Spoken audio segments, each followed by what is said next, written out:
яг нэг үйлдвэрлэлийн тохиргоо явж байгаа үед үйлдвэрч ингээд тустай байшингууд байгаа шүү дээ. Тэгээ ясч нэг залуу харин автомат дээр нь тавьчаад маш автомат үйлдвэрүүд байгаа шүү дээ.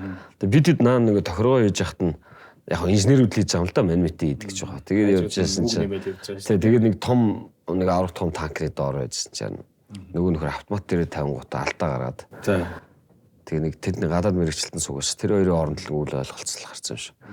Тэр тэндээс очиод тэр том танкаас буцаад тэнд очиод автомат ноцоос унтраатал. За 3 минут л болсон баг. Би яг бүтэн нэг юм яг дүүшинд орж байгаа юм шиг тосонд орж үзсэн. Дээрээс одоо ингээ тос гараад дарж байгаа байхгүй би гараад. Нөгөө хавхлаг нь юу атсан? Тэр хавхлагын дандаа юм хаадаг нээдэг юмнууд нь хүртэл юм автомат хаалтууд байгаа байхгүй. Тэрэн дээр нэг инженер тохиргоо хийж хагаад гэсэн цаанаас нөгөө нөхөр автомат дээр нь тавьчихсан.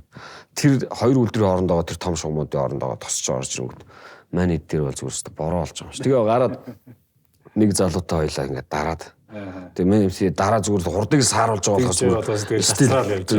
болохоос дүүшинд орж байгаа юм шиг л.